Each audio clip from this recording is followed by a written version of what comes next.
Google's got smart glasses coming, a bunch of them, and they're coming in the fall. How many? How much do they cost? Well, I can tell you how many. I just can't tell you how much they cost yet because Google has not announced that. But here at Google I/O, I got to look at the latest demos for both everyday eyewear that are also smart glasses, ones that have displays in them, and ones that are like a shrunken down mixed reality headset that you carry in your pocket.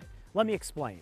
First of all, Warby Parker and General Monster are making Google and Samsung made smart glasses. We knew about this already. What we didn't know is the launch window. It's going to be the fall. And we also still don't know the specific name of the product line. They're called intelligent eyewear. But according to Google and Samsung, they're going to let individual manufacturers come up with the names for what those products are. So stay tuned. It's interesting that there's no specific name like Google Glass, but Android XR is the name for the whole platform. Samsung will tell more at Unpacked, which is coming up in July, and I'm just curious what they're going to be named and if people will be able to follow the thread of that. What I did get to see are demos on prototype glasses, which looked even better than the last time I checked them out. What's really impressive is that, first of all, this is using Gemini that you already are running on your phone, which means that you can tap into a lot of the similar apps. First of all, you could connect with Google Keep or Google Calendar. I asked it about World Cup games and then added the games to Google Calendar so you could just tap into the apps you're already using. I've saved all of Bosnia's World Cup games to your calendar. Also, it triangulates with your phone and your watch. So if you take photos on the glasses, you can then see it on your wrist, which is something I haven't seen in other glasses. It can basically act like a viewfinder. I'm really curious about that. Then they showed me again how you could generate photos using tools like Nano Banana, the latest model. I challenged it by asking it to create the room that I was in, but generate it like a David Lynch film with 1930s cartoon characters all eating sushi, and it did it, except it wasn't the people in the room. It was like additional cartoon characters eating sushi with like a Twin Peaks floor. But I saw a preview of that photo in the glasses that also popped up on the watch and on the phone because it's all one interconnected system. It's not a separate app. It's part of the whole Gemini Android experience. These glasses can do automatic translation. You don't have to set up the language in advance. So I listened to Portuguese spoken by someone who was Brazilian in the room. The glasses recognized that the speaker was Brazilian. It played back the captions and also matched the intonation, attempted to, of the speaker. And that also happened when someone in the room spoke French, and I listened to it and got a slightly delayed audio playback of that. Habitant en Canada avec ma mère et mon chat. Because I lived in Canada with my mother and my cat. All right. Wow, that's cool.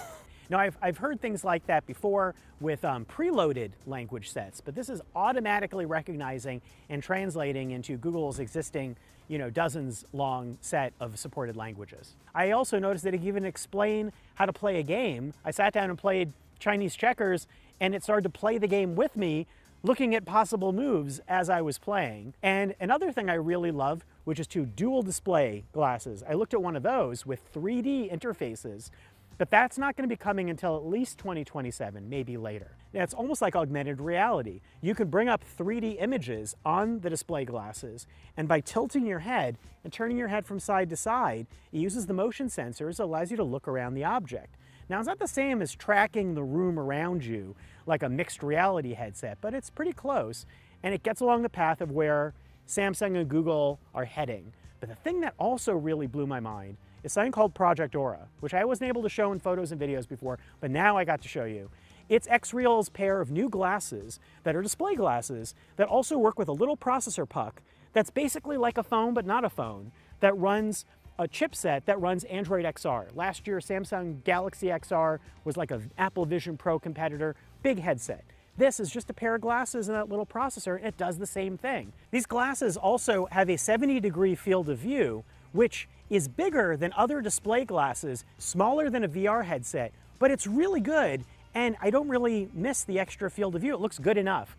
Now, what do you run on these? Again, you could connect with a Steam Deck, and you could connect your phone or a laptop, daisy chain it in. I played games on a Steam Deck and then brought up a YouTube browser via the little processor puck and played tutorial videos alongside Hollow Knight. So you could bring up other windows and run other apps, or even have Gemini analyze what you're doing on the Steam Deck and give you game advice or whatever, or you could plug in your iPhone and have Gemini access things on it. It's pretty wild, and yes, it's developer focused, but it's also just a mainstream product if you pay however much it's going to cost, which we don't know. One other thing that's amazing is you could vibe code on it. Now, I saw some demos of how you could use this to create vibe-coded experiences using Google's tools and run AR experiences right on the glasses. There was a vibe-coded version of an old VR experience called Tilt Brush where you could draw, except this was just created in a matter of days. And I also looked at experiences created in apparently just hours that were Gemini-based apps. One of them involved me just pinching on things in the environment and bringing up molecules that were representative of what that material was, and then having a conversation with the molecule, like a cartoon. Another one was where I drew musical notes and created these little arcs of sound, and then it generated a musical experience from that. You gave the notes. Oh, this is so cool. Yeah. That's something I would actually have fun playing with, and this was just created as a demo. The idea is that people could start using this to build apps towards AR glasses that might run with your phone at some point. So that's the story of what's going on. There's also the question of privacy. Do you even trust using one of these things? Do you feel comfortable wearing glasses in public? Google's acknowledging that that's a hurdle, and they're going to talk about that more apparently at a fall event. Also, I hope to hear about more things like how Gemini Health on the new Fitbit connects with it. Possible that'll happen down the road. It's one of the more interesting developments in glasses, and compared to what Meta's been doing, Google has a lot more tools to make it happen. If you have any more questions, let me know down below, and we're going to be looking at a whole bunch of stuff here at Google I/O. Thanks for watching.